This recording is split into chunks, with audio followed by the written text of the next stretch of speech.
Monday, December the 16th, 2:00 p.m. in the Osoyoos Town Council chambers. First item up would be the adoption of minutes from previous meetings. This would be the Committee of the Whole minutes from December the 2nd, the regular open minutes from December the 2nd, and the 2014 business plan meeting of December the 6th, 2013. Any council input into that? They will be adopted and received by consensus. Under business arising, there will be an item coming forward, and I guess I would deal with this now, Ms. Van Vienen. From an in-camera meeting this morning, I'll have Ms. Van Vienen make the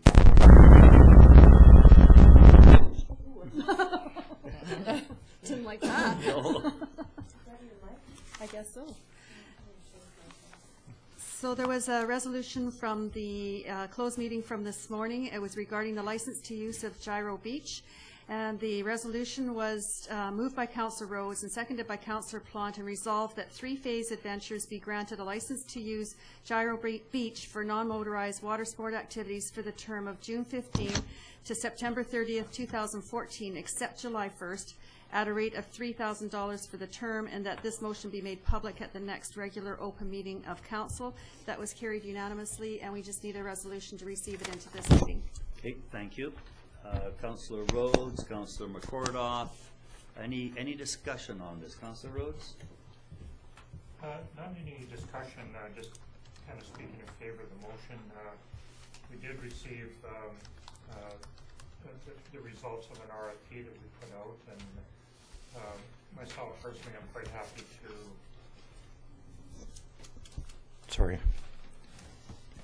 to extend my congratulations to this group. They did operate in the Cottonwood Park area last year, and kind of pleased to see them move into a little bit higher profile area. And I think it would be important to mention that this activity down there will not include motorized vehicles of any kind, and I think that's going to add a fair amount to that area down there. So thanks for that opportunity. I just wanted to mention that.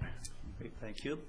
Any Councillor Ryan, please? Yes, thank you. Yes, I too am happy about this. I was particularly happy to see that they are expanding from the boards to the kayaks. So there's appealing to a wider group of people, and I think it will be it's a much busier beach, and I think that it'll be a good service for people down there. Great. Yes, it'll be a welcome addition to that big Gyro Beach. Any other discussion? All in favor? Opposed? That has been carried. Looking at the agenda, was there an introduction of any late items? And there is one. It would be the fire hall construction procurement method. That will come up under business 7. So was there any other changes to the agenda? I'll need a resolution motion from Councillor Plant Ryan to adopt the agenda as amended. All in favor? Opposed? Carried. Thank you. No delegations. Water matters. Water accounts payable in the amount of $23,288.13. Councillor Morera Laranjo. Any discussion? All in favor? That has been opposed. That has been carried. Moving on to correspondence. Report from the Okanagan-based Water Board regarding the December 13 meeting highlights of their regular monthly meeting. Motion to receive, please. McCordoff, Plant. Discussion. All in favor? Opposed? Carried. Going to bylaw.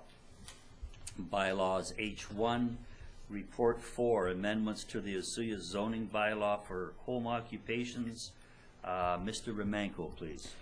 Thank you, Mayor Wells. The proposed amendments to our zoning bylaw for home occupation businesses have passed through first reading, a public hearing where no correspondence or presentations were received, and second and third readings.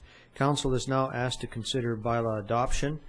The attached public hearing package includes a copy of the proposed bylaw amendments, and for comparison purposes, our current bylaw provisions for home occupations are included.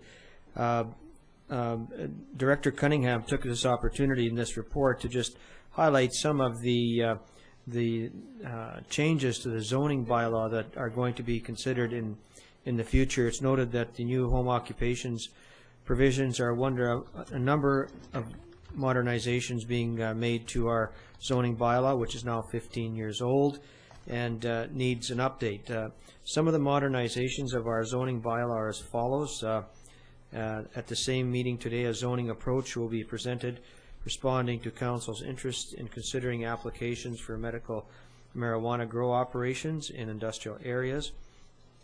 On September 4th, 2013, Council approved adding an intensive residential development zone, which is a combination with a new intense residential development permit guidelines in our OCP to make up an innovative form-based approach that will be used in Southeast Meadowlark.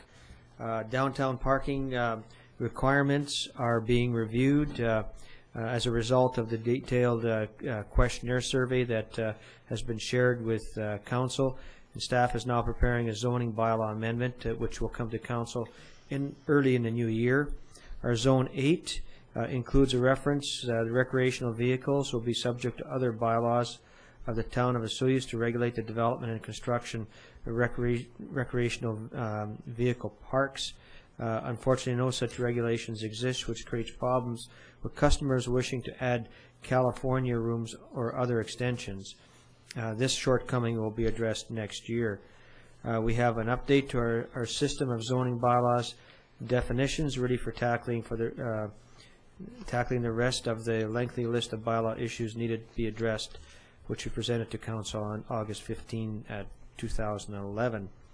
So with that summary, the options in front of Council right now are to adopt the bylaw amendments, or to Council request revisions before proceeding, or do not take any action. And staff recommends that Council adopts bylaw number 1085.88 2013 to amend the Town of Osoyoos zoning bylaw 1085-1998.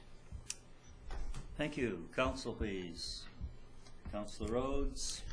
Thank you, Mr. Mayor. I'll move that we adopt bylaw number 1085.88 2013, and that's to amend the Town of Osoyoos zoning bylaw 1085, of 1998. Thank you. And that's seconder, Councilor McCordoff. Any further discussion on this, other than this has got to be the longest bylaw? I'm sure it feels like it's been through here about 3 times, let alone 2 times, and rescinding, and been quite a haul. Is that correct, Mr. Shannon? I understand it feels that way. The last meeting, he thought I had already received something. I actually think it's going along as it. Okay. It's me that's out of sync. Any further input into this? All in favor? Opposed? Carried. It has been adopted. Next item of business is zoning amendment bylaw 1085.89 2013, medical marijuana grow operations. Mr. Shannon, please. Good afternoon, Council. On December the 2nd, Council reviewed the attached Council report and directed staff to formulate an approach to processing applications for medical marijuana grow operations in industrial areas, including rezoning requirements, evaluation criteria, and opportunities for public input. The purpose of this report is to recommend that Council give first reading to the attached zoning amendment bylaw number 1085.89 2013. Bylaw 1085.89 defines medical marijuana grow operation and provides regulations under a new heading called discretionary use. That states that Council may approve a rezoning application for an MMGO as a site-specific permitted use in the M1 General Industrial Zone. To ensure that Council is able to consider potential impacts with respect to public safety, health and welfare, nuisances such as smell, and the environment, the bylaw also requires rezoning applications to include the following information: Number 1, a description of all discharges to air, sanitary sewer, streams, or groundwater, and the protection of potable water. Oh, I'm sorry, that one was that was removed. I'm reading a different. Okay. Just remove that last one. And number 2, a ventilation plan which includes a description of how the system prevents offensive odor from leaving the building and a present pollen. Bylaw 1085-89 also includes the following regulations related to MMGOs. MMGOs shall only be permitted indoors in standalone buildings. No other uses shall be permitted in a building containing a MMGO, including a dwelling unit. And MMGOs must meet all other applicable municipal, provincial, and federal regulations. Although MMGOs are regulated through the new federal regulations, we also have the ability to regulate this activity through our land use regulations. The proposed zoning amendments for MMGOs in industrial zones meet the intent of the new medical marijuana for medical purposes regulations by keeping MMGOs out of residential neighborhoods. Staff are of the opinion that MMGOs are better suited to the general industrial area because these lands are better serviced and are easier to mitigate concerns related to fire and public safety. Based on our research, we understand that other communities have experienced problems with MMGOs in buildings and had other commercial or industrial uses taking place at the same time. And to avoid this issue, we recommended that MMGOs only be permitted in standalone buildings with no other permitted uses, including a dwelling unit. As for agricultural areas, this is a very complicated issue, given the ALC's directive that it is an appropriate agricultural use in the ALR. The effect of rights to farm legislation, which is not limited to the ALR, and the requirements for the Minister of Agriculture to approve any bylaw regulating the operations of an intensive agricultural use. Staff are of the opinion that we should wait for bigger municipalities with more resources to pave the way with legal opinions and political action related to MMGOs in industrial areas. Implications under the community. The proposed bylaw amendments will ensure that we receive proper evaluation criteria to assist council in considering any proposed site-specific rezoning applications related to MMGOs in the M1 General Industrial Zone, and ensures that there will be a public hearing prior to the adoption of any zoning changes. Under organizational, additional staff time will be required to complete the processing of the proposed bylaw amendments. Under budget, cost of advertising and convening a public hearing. Significant dates, the individualized production of medical marijuana under the previous federal regulations will no longer be permitted as of April the 1st, 2014. And under sustainability, bylaw 1085.89 has provisions that will aid in the protection of the environment. Council's options are, number 1, read zoning amendment bylaw 1085.89, 2013 for the first time and schedule a public hearing to be held on January the 21st, 2014 at 7 p.m. in the council chambers. Number 2, propose revisions, or number 3, abandon zoning amendment bylaw 1085.89. Staff recommend option 1. Thank you, Mr. Shannon. That was a good report and a lot of good work into there, and you certainly covered some concerns of council in relationship to what can happen up at industrial parks and areas and neighbors and multiple use buildings and that. So that looks like a great report to take forward to first reading, I believe. Council, please. Councilor Ryan. Thank you, Mr. Mayor. Well, I would be prepared to move that we read it for the first time, but I have some concerns about the proposed date for the public hearing. You know, middle of January, I see this as being something that is going to be new to a lot of people and hit them for the first time, and I think that I'd like to see it delayed a bit. I think the federal legislation is coming into effect on April 1, so if we were to have it even a little, sometime in March, I think there might be an opportunity for more people to attend and to respond. I know in the past we've sometimes been criticized for potentially contentious things being brought forward when a lot of people are away. Okay, so can we get the first reading on the table, and then let's discuss the Sure. date input? So I will move then that we do first reading today. Okay, thank you, and that's seconder, Councillor Rhodes. Any discussion on the first reading of the bylaw? All in favor, opposed, carried. Now, as to the date, and I certainly understand wanting to have this, we keep playing this snowbird routine with so many of our population away. But I think there may be impact. I'll ask the staff, but there may be impact. Should we not have this going well down the road by the 1st of April when the new laws come out? That would be my question. I would suspect that the earlier you move the bylaw through the process, that would send a message to any proponents that want to make to develop the business in the community. The later you have your bylaw passed, that delays their ability to set up business here. I haven't seen the actual application, but my best guess would be that it would have to have a location within the application, and there must be something that, because the federal government currently recognizes our ability to zone these businesses, there must be something in that application that speaks to the municipality having approved the zoning or the land use of this particular function or business.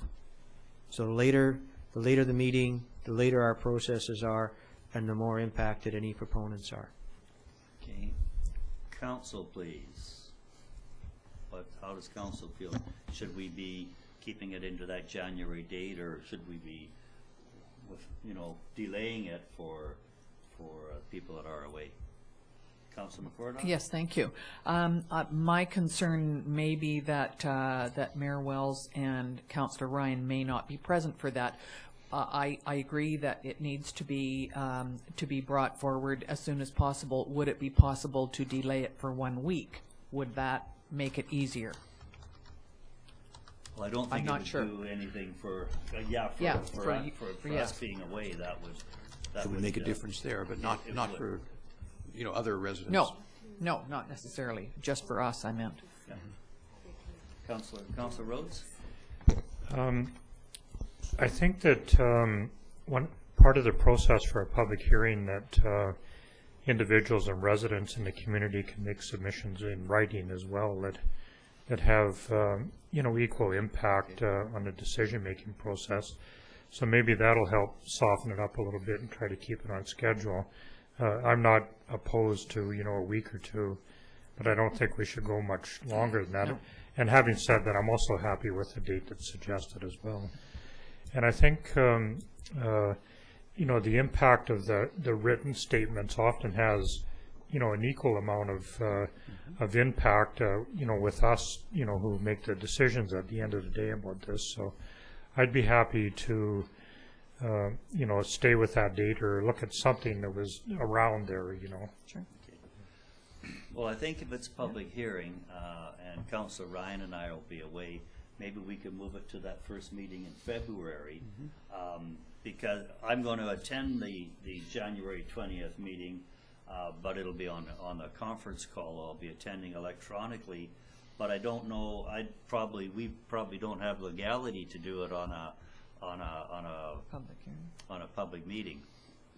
So I know we had to pass a bylaw to have our council meetings like that.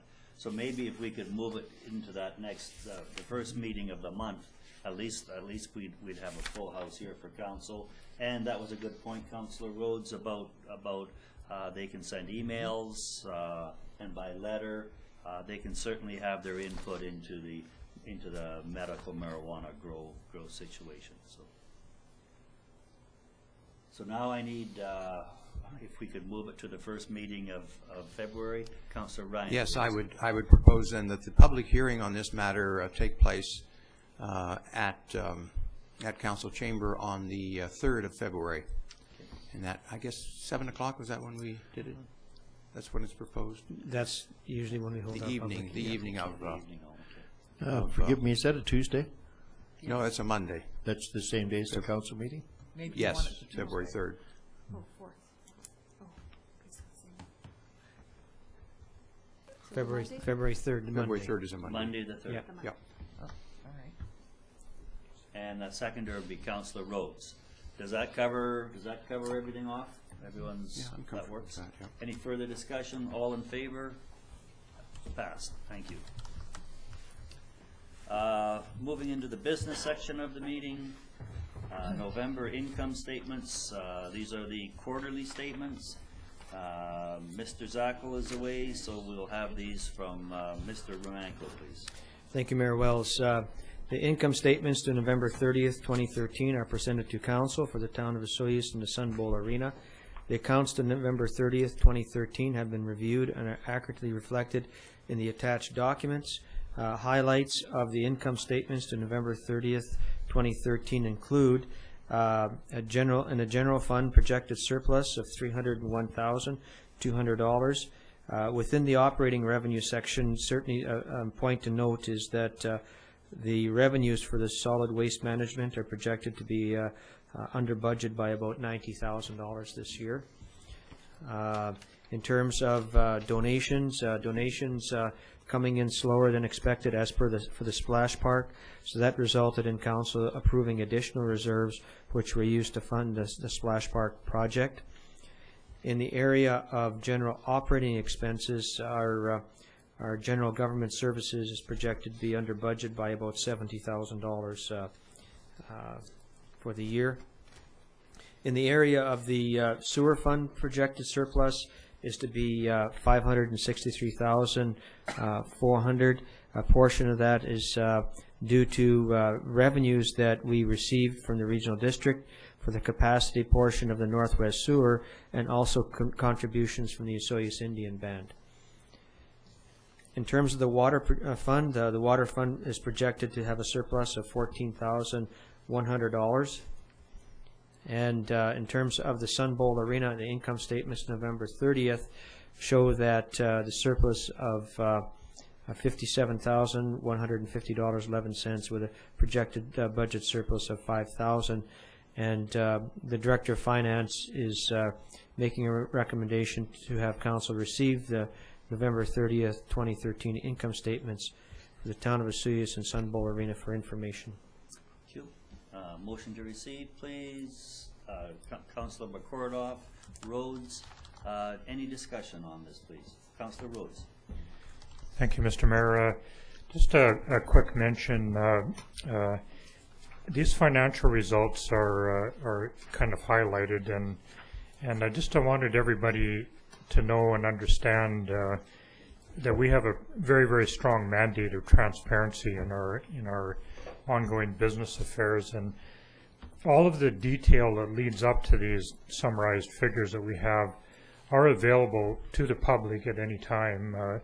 I think a visit down to our town hall and a little bit of time and patience, and you can get any of the detail that that you might need to validate a lot of these figures. And I thought that was important to mention it, because I had heard in the past few weeks a couple of times about how we rush through these things often and that kind of thing. But as a councillor, we do get to see all of the detail that leads up to these summarized figures. But I just thought it would be important for the public to understand and know that these are available. The details and all of the various financial ongoings are available, and you can get those at the town hall. Great, thanks. Good comments. And of course, if you're online, there's a lot of numbers here that really, if you're just repeating numbers over the television transmission or Granicus, they get kind of boring. But they are available online, and you can follow along and have a look at them. And we encourage people to do that. Any further input? All in favor? Opposed? That's carried. Next one up is Council Remuneration and Expense Paid Report. This is the direct cost of mayor and councilors for the past year. Again, Mr. Romanko will make that report. Thank you, Mayor Wells. This is to report on the council remuneration and expenses paid for the period of December 2012 to November 2013 as per Bylaw 948. Section 168 of the Community Charter states that at least once a year, a council must have prepared a report separately listing the following for each of council member by name: the total amount of remuneration paid to the council member for discharge of office, including any amount specified as an expense allowance. 2, the total amount of expenses paid for the council member made to the council member as reimbursement for expenses incurred by the council member or as an allowance that is not reported under the first paragraph. 3, the total amount of any benefits, including insurance policies and policies for medical or dental services provided to council member of the council members or the council members' dependents. Any contracts reported under Section 107, disclosure of contracts with council members and former council members, including the general description of their nature. This is in adherence to our bylaw 948, and this is needs to be reported annually. And the recommendation is to receive the attached council remuneration and expense paid report for the period December 2012 to November 2013, and the attachment is here. Thank you, Mr. Romanko. I'm going to address a few of the numbers that are there. First off, I'm going to talk about the remuneration of the mayor, $21,646.18. And secondly, I'm going to talk about the expenses of the mayor, $6,931.67. These numbers, the expense portion of that is down substantially from last year, and right across the board, the expenses are down substantially from last year. We had been going as a council of the whole to the Union of BC Municipality Conferences. They cost about, unfortunately, they cost probably around $2,800 by the time you're all in. The conference is $600. The transportation is $600 or $700 or $800, depending on where they are. And the council really, this council really struggled with whether we were getting dollar for value. So in the current year that we're just reporting on right now, Councillor Plant and I were the only two that went, and I think we covered it quite well with just the two of us there. Mr. Romanko came down, and he only attended 2 days and 1 night, I believe, and we really tried to lean it out, and we certainly did. I sometimes value the value of it right across the board. However, here we were with a brand new elected British Columbia legislature, new ministers, and it really was a time to touch base and make contact and set things up for some future meetings that we may want with the minister and with the bureaucrats in the many ministries. So I think it's really good value. We are paying attention to taxpayers' dollars, and I think they really did get good value for that. When I look at again, I'm the high guy on the expenses at just under $7,000, $6,931. I have a town cell phone that is paid for by the municipality. Councillors don't, but I do. And all the expenses that I have for the many meetings that I attend to, they are a part of this, the mileage, the expenses. If we decorate my car for the July 1st parade or the Santa parade, if I have to go to a dollar store to buy decorations or balloons or things like that, that's in there. Every penny that goes through the mayor's office is recorded in that $6,900. So I certainly can withstand all scrutiny on that expense statement, and certainly I laud council for their position on being very, very selective on the conferences that they attend. Thank you. Councillors, did I say that all? You said that very well, Mr. Sounds Mayor. good. Yeah. Okay, motion to receive, please. McCordoff, Plant, all in favor? That carries, thank you. I guess I should ask for the opposition. Opposed? No. Okay, under business 3, the contract for the GIS services with the regional district. Mr. Romanko, please. Thank you, Mayor Wells. The contract between the town of Osoyoos and the regional district for access to the regional district's internal mapping application expires December 31, 2013. The town has utilized the RDOS GIS Internet Mapping Service and has access to their Internet Mapping applications for an annual fee. This service has been a valuable asset to the town staff. The annual fee remains the same at $2,540 for 2014. And the options being presented are to authorize the signing of the contract for GIS services between the RDOS and the town of Osoyoos, or second, to continue the use of the service from the regional district. And the budget remains the same. There's no community impact, and their recommendation is to authorize the signing of the contract for the GIS services between the regional district and the town of Osoyoos. Council, please. Council Ryan? Yes, I would move that we continue for this coming year with the contract. And the seconder, Councilor Rhodes. Any discussion on that? All in favor? Opposed? Carried. Municipal building caretaker contract. Mr. Romanko, please. I think Ms. Van Yenen. Oh, I'm sorry. It's Ms. her Van turn. Vienen. I'm sorry. That's okay. Thank you. The contract for janitorial services for Town Hall, Fire Hall, Development Services, Destination Osoyoos, and Public Works expired on October 31st, 2013. There was a renewal clause, however, this option was not offered to the contractor. An RFP was advertised in 2 issues of the Osoyoos Times and on the town's website with a closing date of November 29th. 3 proposals were received. The 3 proposals were from Com Duong Panya, Ultratech Cleaning Systems, and Acme Janitorial. This RFP had 3 separate components to bid on: required cleanings, optional cleanings, and hourly rate. The reason for optional cleanings was because this consists mostly of floor, carpet, and window cleanings that are to be done every 6 months. The past few contractors have failed to meet the requirement for these cleanings, so in this RFP, it was felt looking at it from a different angle might give us better results. We also wanted to compare the cost of cleaning the windows and floors with our hiring separate companies to do the cleanings, and we were able to do a comparison with the cost of cleaning these, as we required to have separate contractors come in and perform these cleanings in the past month.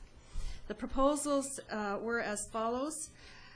Com Duong Panya, the required cleanings was $1,300, with semi-annual required at $1,680 and semi-annual optional at $1,920.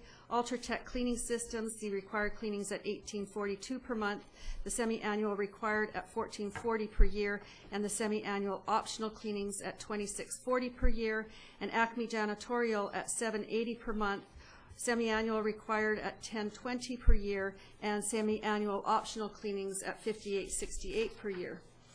Based on this information and follow-up with references for Acme Janitorial, it would be recommended that the contract be awarded to Acme Janitorial for the required cleanings only, and with the hourly rate included in the contract should extra cleanings be required. It is also recommended that the optional cleanings for floors, windows, and carpets be contracted out separately every 6 months, with at least 2 quotes being received, which is as per the town's purchasing policy, from local companies to perform the works. If any of the above janitorial companies wish to quote at that time, they will have that opportunity. The previous contractor was paid $625 per month plus GST with $25 an hour additional cleanings. The implications for the community, there are none. Organizationally, monitoring the contract. Budget-wise, $11,500 per year janitorial and approximately $3,000 per year optional cleanings for a total budget allocation of $14,500. The contract is expected to start January 1st, 2014, and sustainability, this ensures that municipal facilities are maintained. The options being presented to Council are that Acme Janitorial be awarded the municipal buildings caretaker contract for a 3-year term starting January 1st, 2014 for a total monthly cost of $865 with the possibility of a 3-year extension, and that the semi-annual cleaning of floors, carpets, and windows be contracted out separately, with quotes being obtained as per the purchasing policy. And their hourly rate wasn't included in that, and that was $20 an hour for additional cleanings. And the second option is that Acme Janitorial be awarded the municipal building's caretaker contract for a 3-year term starting January 1st, 2014, for a total yearly cost of $865, with the possibility of a 3-year extension, and that the semi-annual cleanings of floors, carpets, and windows also be included in the contract for additional cost of $5,868 per year, and staff are recommending option number 1. Thank you. A lengthy report. Lots of numbers. Yes. Council, please. Councilor McCordock. Yes, thank you. I would recommend option 1, that the Acme Janitorial be awarded the caretaker contract for 3 years at a monthly cost of $865, possibility of 1 3-year extension, and that semi-annual clearings of floors, carpets, and windows be contracted out separately. Thank you. And seconder, Councilor Ryan. Any further discussion on that, please? Councilor McCordock. I just had a question. I wondered if it was, could Acme Janitorial apply to do the separate cleanings? Yes, they could. So that would be an option for them as well. Okay, thank you. Yes. All 3 of the proponents, that. plus the individuals that do it in town. Anybody can. Okay. Yeah. I guess I have a question just of interest. Is Acme a local company? Yes, they are. Thank you. I'm happy about that, and I know Councilor Rhodes would be happy about that. Any further discussion on this? All in favor? Opposed? Carried. Yay, Acme.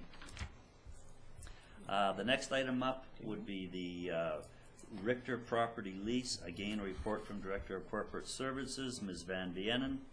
Thank you.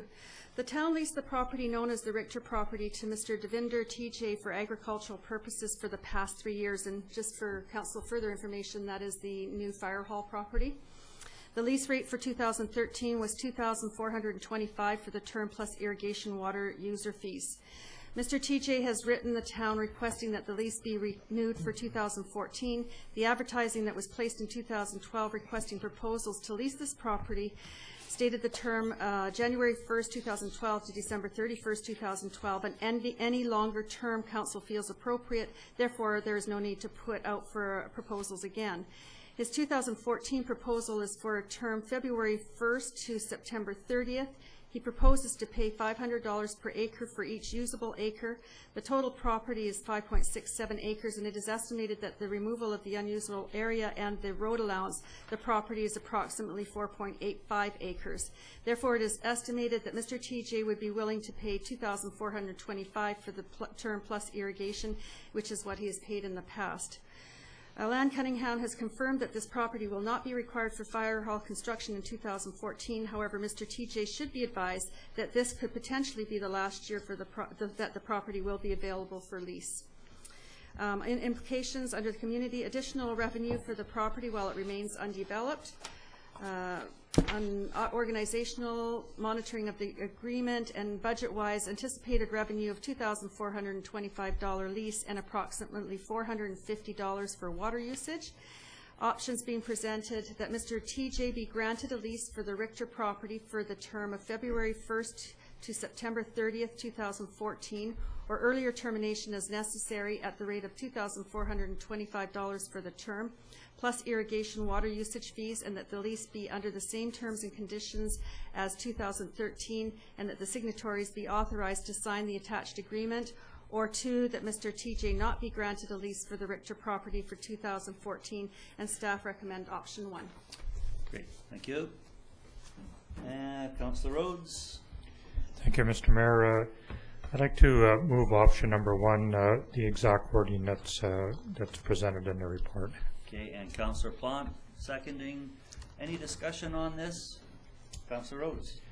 Thanks again. Just one quick comment. I have vivid memories of that property being overgrown by weeds and, all kinds of other nasty stuff in our community. And since Mr. TJ has taken over and done those ground crop plantings in there, it's just been a big change. I'm feeling really good about it, and kind of thankful to him for you know, stepping up and doing this on that property. It's got nothing but good benefit in my mind. Thank you, Councillor Rhodes. It's always good to see agricultural land growing food. Council, all in favor, opposed, carried. Next item up would be leased land, 7808 Spartan Drive. CAO Romanko, please. Thank you, Mayor Wells. With the completion of the marina parking area and a large number of fishermen using the facility, it was found that insufficient parking was available in the marina parking lot. Also, historically, it has been found that insufficient parking was available in the downtown area for recreational vehicles and trailers. Last summer, a one-year agreement was signed to lease property at 7808 Spartan Drive for boat, trailer, and RV parking. This arrangement was found to be very advantageous for the town. Therefore, the landowner was approached for a longer-term agreement. The attached agreement has the approval of the landowner for a 3-year period.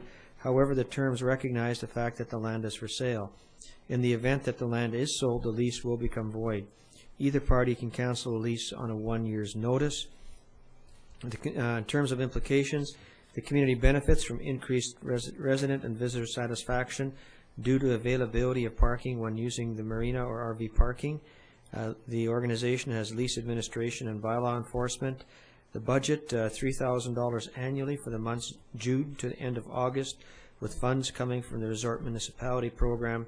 This is a 3-year agreement, and the option presented is to approve the 3-year lease. Second, request changes to the lease, and 3, don't approve entering into an agreement, with the administration recommending option number 1. Thanks, CAO Romanko. Councillor Ryan, please. Yes, Mr. Mayor, I would be happy to move that we approve this on a 3-year basis. Okay. Councillor McCordoff seconding. Any discussion on that? Councillor Ryan? Yes, I think it's really good. It's I look out on it when I go out the door of my house, and I think it's really proven to be really important, especially for the RVs and for the trailers that had trouble. I would just make one suggestion in relation to this decision, and that is that perhaps we look at the signage for RV parking, which I think gets people to turn toward the post office, and I think we want them to go straight ahead. Maybe we could add a little sign below that saying, 300 meters or something like that, or 100 meters, whatever it is. So that way, people, when they see the signage, they'll be directed in the right direction. Okay. Mr. Romanko, that's Yep. Yeah, I just think it's important we have this, because the users there have a tendency to be Osoyoos people, local people using that storage, because particularly when the salmon are running, the slots down below in the pavement by the sailing club, they get taken up, and it's the Osoyoos resident that's coming down just to drop it in. And of course, there's nowhere to put their trailer, so it's really nice that we can have the local people, and this is sort of servicing that segment of the people on the water. It's quite valuable, and it saves a lot of interaction with the people that live here when they've got nowhere to park their boat trailers. So I'm very, very happy to see that there. Any other discussions, Councilor McCordock? Thank you. This is a little bit picky. On page 98, Mrs. Lutz's name is spelt wrong, Margaret, and I see that she signed it at the bottom. That's why I just wondered if it's a legal document, if we could have that changed, please. Okay, duly noted. Anything further? All in favor? Opposed? Carried. General accounts and Sun Bowl, please. The additional. Oh, the addition. Yeah. I'm sorry. Let me just find that here. This is a report that came out of an in-camera meeting this morning. Fire hall construction procurement method, and we started out having a look at how we were going to manage the building of the new fire hall, and we had to have this in place before we ever even got to referendum. So we were looking at whether it would be the bid process, which is the normal bid that everyone is familiar with. And then the other one is the construction management process, in which you bring someone and they manage it all and give you the building at the end. And there's reasons why you would use either of those. We had a report from the architect come in, and he explained it to us at a previous meeting.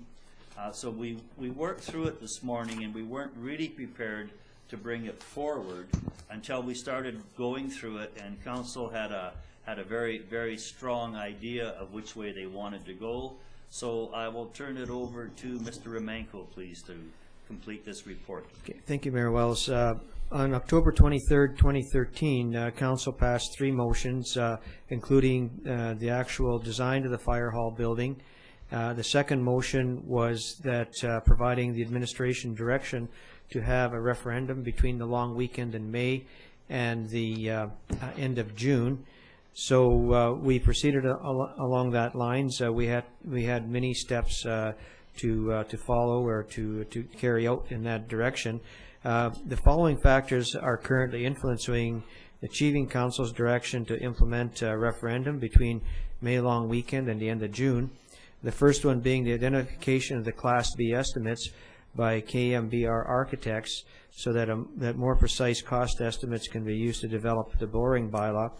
A 3-month time frame for development has been identified by Whitmar Abel, who was the architect on the job.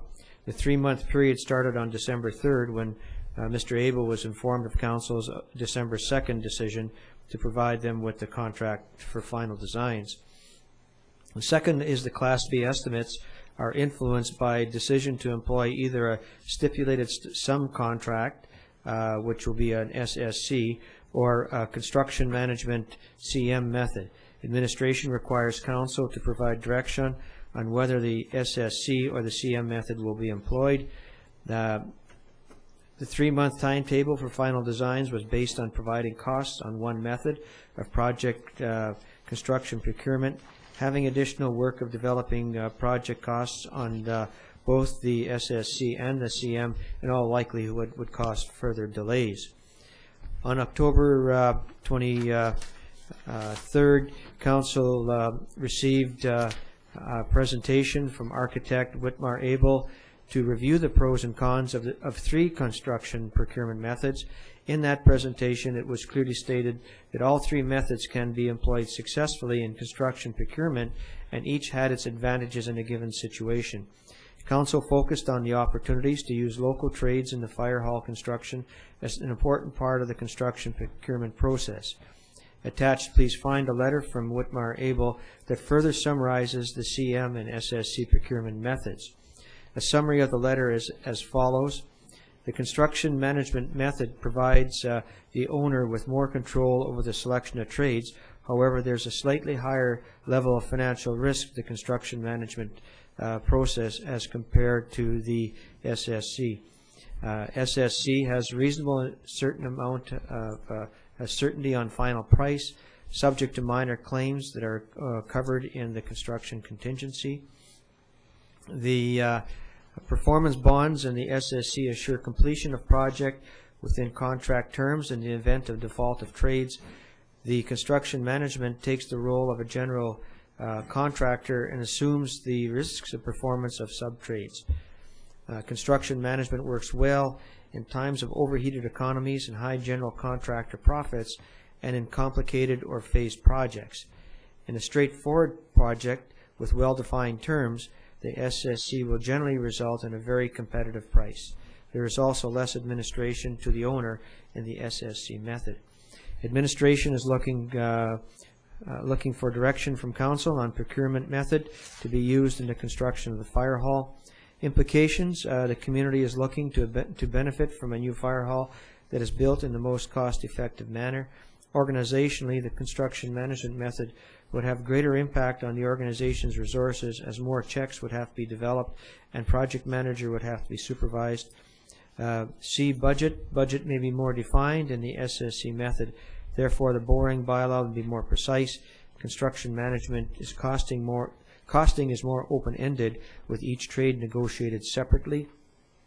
Significant dates, still the referendum to be held between May 19th and June 30th. An early decision on this matter will enable costing on the chosen method, enabling achievement of costing as of the beginning of the March.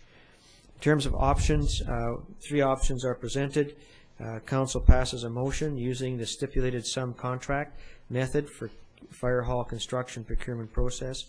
2, Council passes a motion to use a construction management method for fire hall construction procurement process.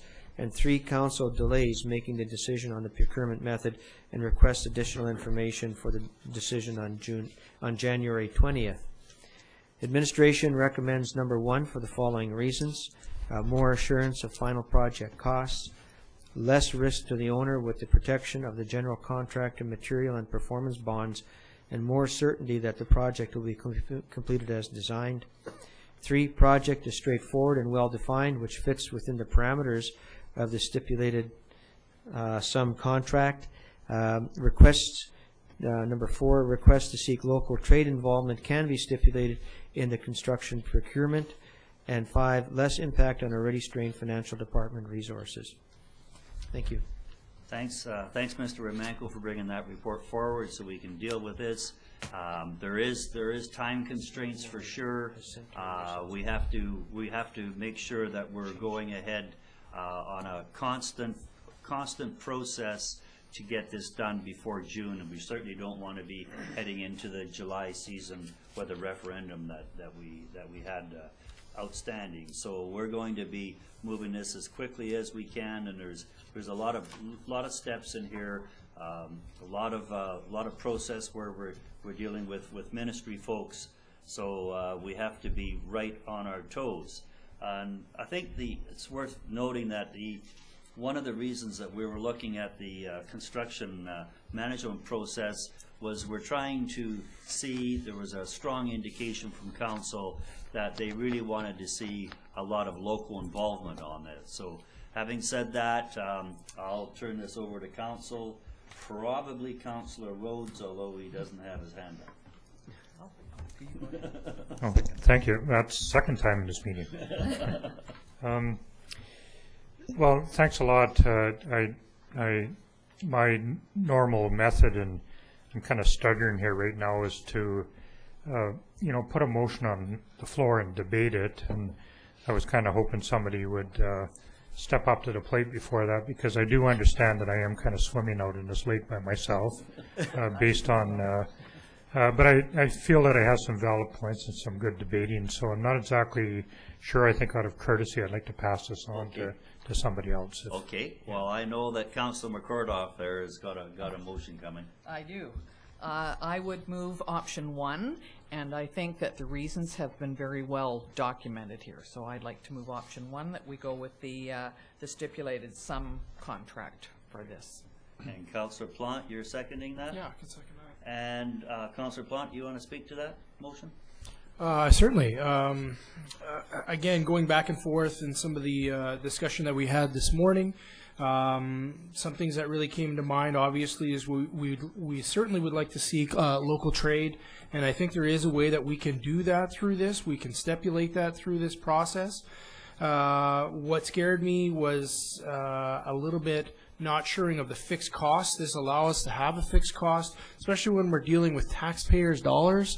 That was a big concern for me. If we don't know the bottom line and kind of are assured of the final project budget, that was a concern for me. So that's why I'm going forward with the motion as stated. Okay, thank you. Councillor McCordoff, please. Yep, thank you. As well as the fixed costs, which I think is very important to our taxpayers when they're voting on this, and the fact that they can see a cost if it comes in under budget, that's even a bonus. But also, we were very concerned about trying to accommodate local contractors. This particular project may be a little bit out of their league because it's a fairly large project, and so we just felt that we would encourage whoever was doing this to try and use local contractors whenever possible. So we're trying to accommodate everybody. Thanks, Councillor McCordoff. Councillor Rhodes, and then Ryan, please. Thank you, Mr. Mayor. As you know, stated a little bit earlier, I kind of wish to speak against this motion in the format that it's laid out.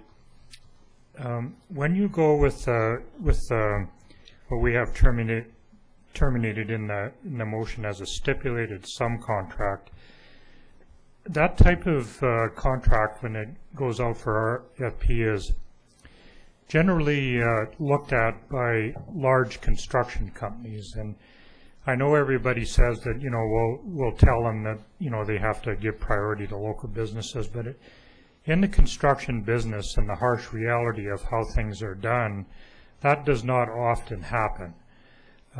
Large construction companies that look at projects like this are self-contained, right from the guy that gets on the excavator and starts scratching the ground at the very beginning to the final painting touches that are normally done in-house with contractors and staff and employees of that particular company.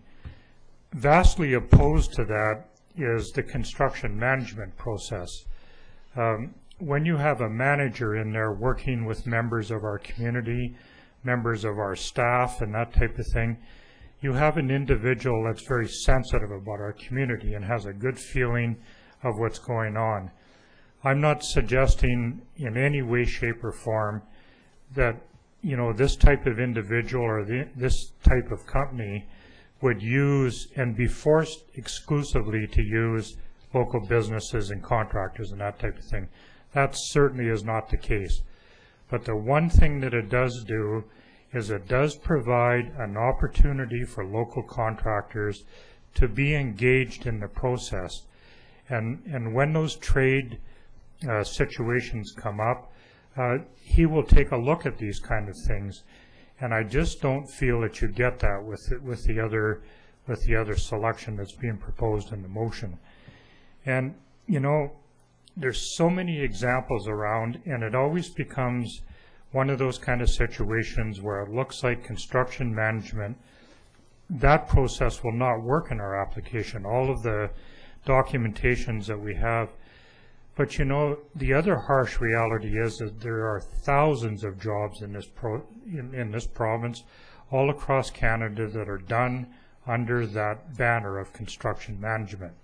Jobs that are set out where there's a predetermined price, there's a budget in place, they work away at the budget, and they do come in under budget in a lot of cases and build fabulous facilities for people everywhere. And it's important to understand that that can happen in our application. We brought an individual in here who has provided more information as late as this morning that is suggesting that the first choice, the one that's in the motion, is the acceptable way to do it. My argument it is, based on other experts, you know, local people who are formidable builders in our community, have came and sat down and said that construction management can and could work in this particular case. And you know, the bottom line for me is, I want the best fire hall that we can have up there for the cheapest amount of money that we can put it, you know, to our taxpayers. And I think that we can do it better, because with the construction management, you have individuals in our communities that are engaged, and I think with the other process, you will not have that. Thanks, Councillor Rhodes. Councillor Ryan, please. Yes, well, I will speak in favor of this motion. Initially, I was quite interested in the construction management method, and as I understand it, because it does allow this construction manager to seek out the best prices by not tendering the whole project as one sum, but rather looking at each of the individual components of it. But as the discussion took place, and with some of the couple of the considerations that were tabled and brought forward, seemed to change my attitude. One is that the architect saying that usually that works better when there is a a booming economy, and I guess contractors are busy and they're bidding high and so on. The other is that unfortunately our businesses in town tend to be small and may not even with a specific task may exceed some of their resources. So I'd like to see local input as much as possible, but and maybe one of those would be to have some of the trades coming together and forming some sort of a little coalition to pool their resources. I think that there will still be sub-trades that are needed, and they may be outside of the usual list that the general contractor, whoever that is, would normally use. And I think whatever we can do in our arrangement would be to try to say that we would like to see at least the opportunity for local trades to be part of the bidding process and to have a role in this if they can be competitive. So it's with a certain twinge of regret, I think, that I do feel that this is probably the better way to go in our situation. It does give us the assurance of what the price will be, which we need for the referendum and for our bylaw for borrowing. And so certainly with what I know at the present time, I think this is the preferred route. Thanks, Councillor Ryan. I also support the recommended motion that's on the table right now. Just a couple of quick items. I think it's important that we have the fixed price. That as we're going into referendum, I think we want to know that because we could run into cost overruns. There's always some terrible stories out there about cost overruns, and we get that fixed sum and we know what we're paying going into it. And secondly, if you go to the secondary one, which is the construction management program, if you go to that, I think it puts a lot of pressure on who you hire for that position. I mean, now we have a one-man role with a very, very crucial position out there to the success of that project. Just for those two reasons, the fixed price and landing it for the amount of money and sort of hopefully on time and on budget, and that I'm looking at the recommended resolution here, which is CCSM. Anything else from council? Could we have that read back, please? Moved by Councillor McCordoff and seconded by Councillor Plant, and resolved that council agrees to a stipulated sum contract method for the fire hall construction procurement process. Oh, that's a mouthful. All in favor? Opposed? That's carried. Thanks for that report. Next item up is reports. And some cash requirements to December the 16th, 2013, representing balances in the following funds, amounted to the general account in the amount of $195,401.83, in the Sun Bowl account in the amount of $8,843.51, and the payroll accounts received for information in the amount of $666,611.07. Any council input into those, they will be adopted by consensus. Next report would be the building permit report. This is got to be our third month in a row here with nice numbers out there. $1,382,000 for the last month. $650,000 for a 4-unit motel addition. Some alterations for a couple hundred. Interior alterations, mechanical, electrical, and architectural upgrades of $400,000, and a foundation for an agricultural property of $100,000. So nice to see those numbers out there again. Motion to receive, please. Councillor Rhodes McCordoff, all in favor, opposed, carried.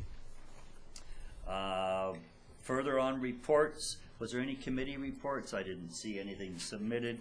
No committee reports. Mr. Romanko, CAO report, please. Thank you, Mayor Wells. Just a few of the things that our administration has been up to in the last couple of weeks. First of all, starting in the Community Services Department, where staff has met with the restoration company at Desert Park and finalizing repairs, and work will commence in January to make the improvements after the flooding that we had. Staff attended a risk and liability workshop for arenas in Peachland, and they're currently working on their request for proposal for the Community Services Master Plan and involved in budget preparation. Corporate Services are doing a file audit, reviewing all our old building permit drawings, trying to get an assessment of how many per approximately, so that we can get quotes for scanning and moving to more of a paperless recording system for the municipality, because we're running out of space. Electronic Christmas card was sent out, and the residents are coming in for their new pet licenses. Nice to see. And also worked on the Gyro Beach request for proposal, review and report. Also the janitorial contract request for proposal, review and report. Looking at some municipal ticketing, a follow-up on unpaid tickets going to collection, and also preparation for court hearings related to tickets. In the finance has been reviewed and forwarded a draft of the new Osoyoos Rural District Fire Agreement, and also has been working hard on our budgeting. Public Works, the Force Main project is moving along, and then last week they completed the most crucial portion of the project, which was the hot tapping into the existing line, which occurred at 2 locations, and everything went very well. They've sent letters to affected property owners to comment on Spartan Drive turnaround. This is a capital project that was approved by council last year, and we're looking at implementing this spring. Apparently not everyone is in agreement on the location due to accessibility on their future property, and we'll be reviewing the comments. The Y property tree removal project has been completed, and the company will be returning in spring to apply chemicals to the stumps to reduce future growth. And Public Works wishes to wish everybody a happy holidays. In terms of myself, continue to work on contract changes to the BFI garbage and recycling contracted, as it's impacted by the Multi-Materials BC contract we're entered into.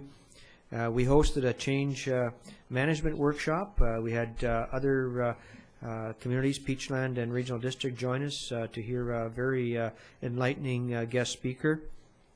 We're working on business plan and budget meetings with the directors and council.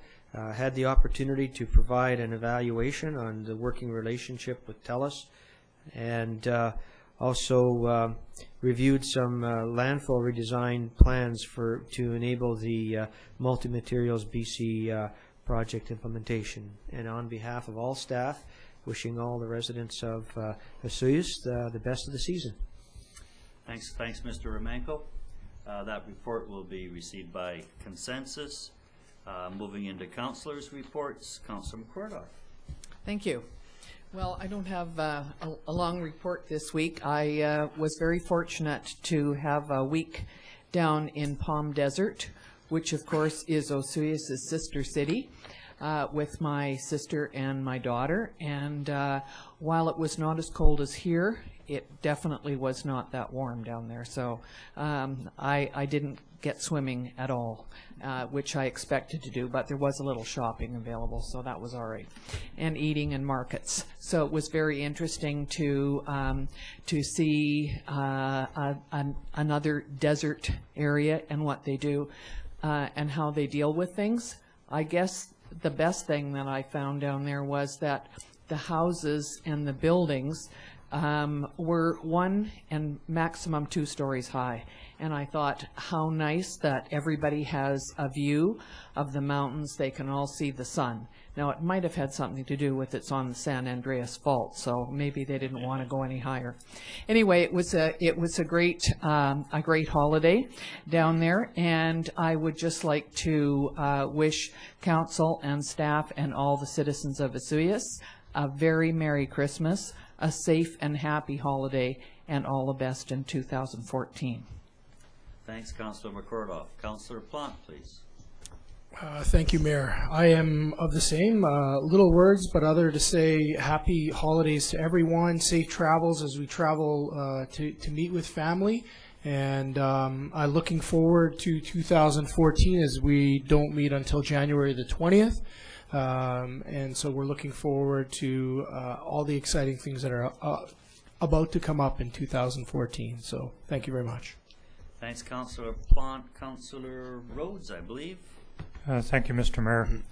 So we're coming up to a new year. We're kind of winding this one down, and as we move towards that, and everybody starts making their resolutions, I'm just kind of hoping that everyone will leave a little room in their lists for our environment.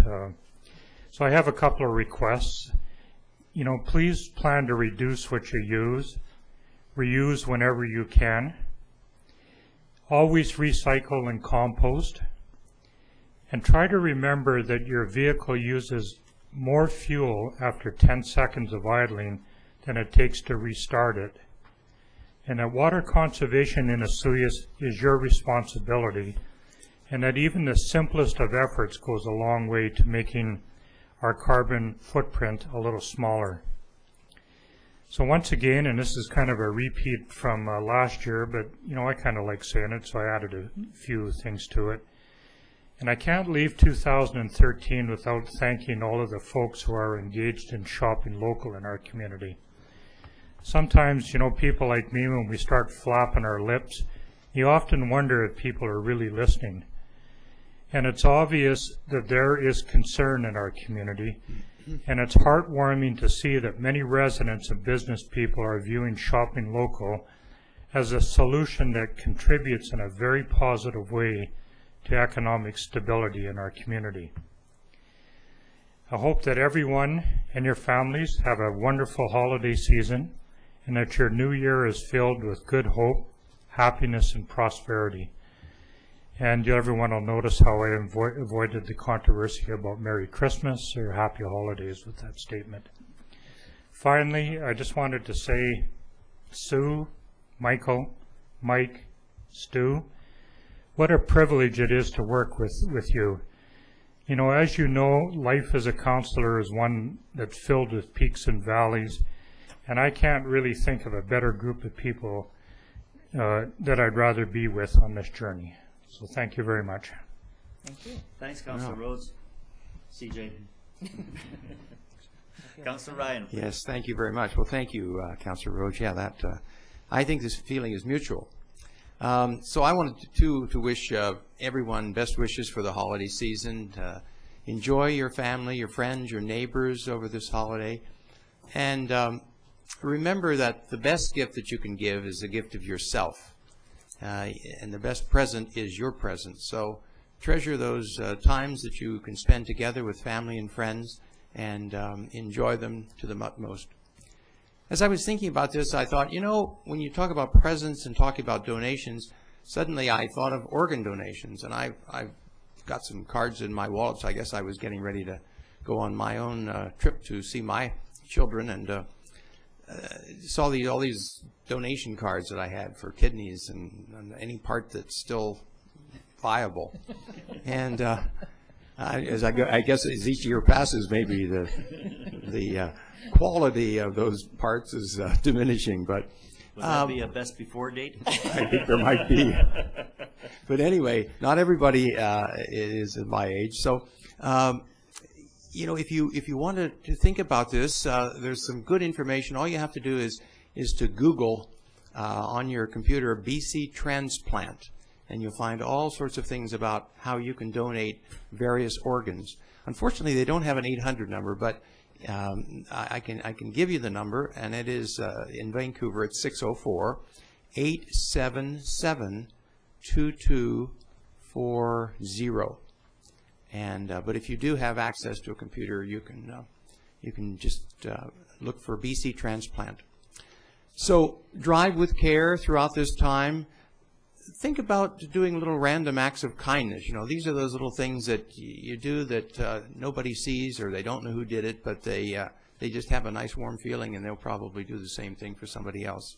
So best wishes for not only the Christmas and the holiday period, but for a happy, prosperous, and healthy 2014.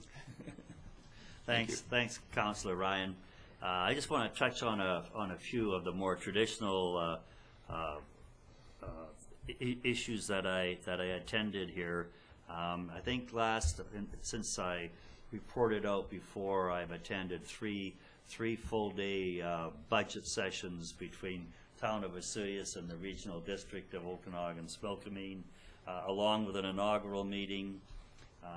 Sort of had a neat meeting with the school trustees for Osoyoos, the parts of the school administration team, along with counselors and some of our administration team, and the school principals and vice principal. It was really great to get together and look at what we were facing and common challenges and obstacles.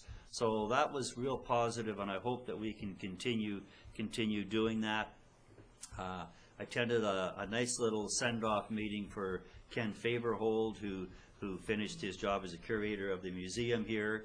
So that was really neat. Ken had been here for, I guess, a couple of years, maybe even into his third. I'm not exactly sure, but he sure brought a lot to the museum while he was here, and it was a real nice evening and a good show of appreciation. And getting into the Christmas greetings, I am going to say Merry Christmas, and Mike Wendell, I hope you're watching. Merry Christmas, and for the people that aren't into the Christmas issue, and mostly because they're not Christians, I also wish them a very special holiday season. It's just a great time of year, and as we look at rolling into the new year, it just has to be about health. If you don't have your health is your wealth. And I wish everyone the very healthiest 2014 coming, and bye for now. Looking for a motion to adjourn. Councillor Ryan Plant, all in favor? We're adjourned. Good afternoon, folks.